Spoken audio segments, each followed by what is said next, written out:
So, what do you do for U.S. Constitution Day? U.S. Constitution Day. What's that? The U.S. Constitution. What? You know what the U.S. Constitution is? Should I know? The U.S. Constitution establishes American national government and the fundamental laws, and it guarantees basic rights for its citizens. Nice. It was signed on September 17, 1787 by 39 of the 55 delegates that showed up to the Constitutional Convention in Philadelphia.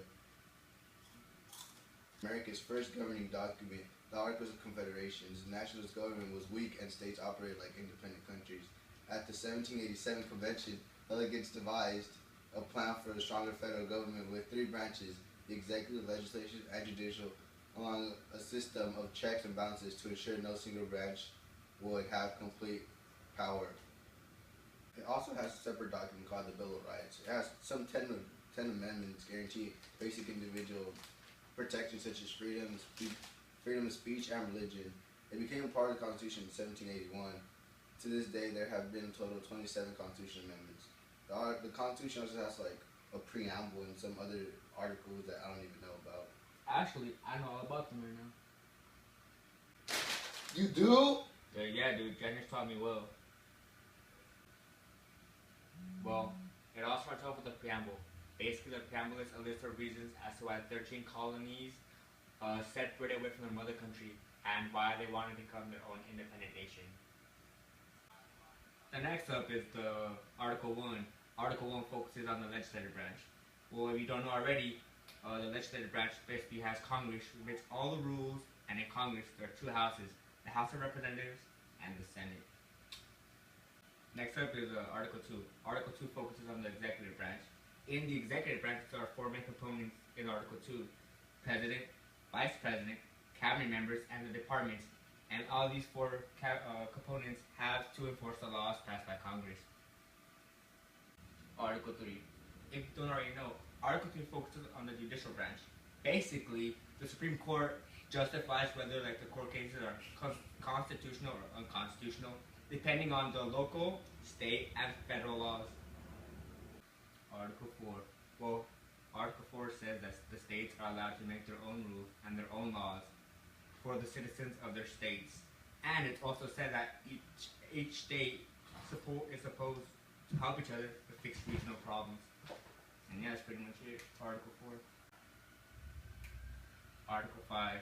Well, in Article 5, it says that in the Constitution, that the Constitution can be changed with 2/3 of the votes required in both houses of Congress and 3/4 of the states required to ratify for it. Alright, for Article 6, it states that the U.S. Constitution, treaties, and federal statutes are all known as the supreme laws of the land, basically meaning that every U.S. citizen is supposed to follow them, whether they like it or not.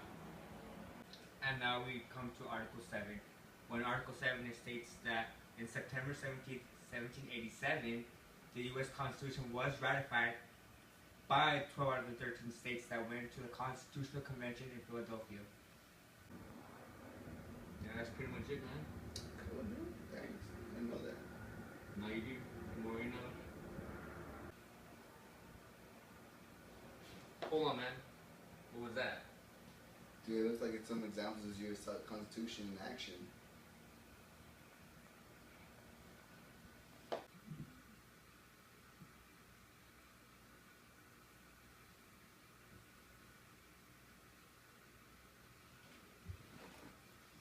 Why didn't you add me on that tweet, bro? Why acting fresh all of a sudden? Dude, it's freedom of speech. Come on, dude. How could you say that about me on a social network? Dude, it's freedom of speech.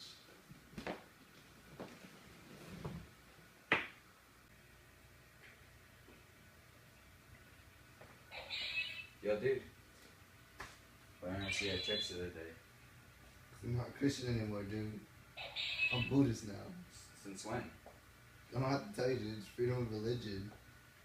I don't even know you anymore, dude. You're hella fresh. Okay. Freedom of speech, the right to bear arms, the right to not quarter soldiers in the home without permission, freedom from unlawful search and seizure without probable cause, the right to due process, the right to a fair and speedy trial, the right to a jury trial in civil cases, no excessive bail, fines, nor cruel or unusual punishment, innumerable rights, powers reserved to the state. States cannot be sued in federal court by other states or foreign countries. Election of both president and vice president together. The abolishment of slavery. The repeal of the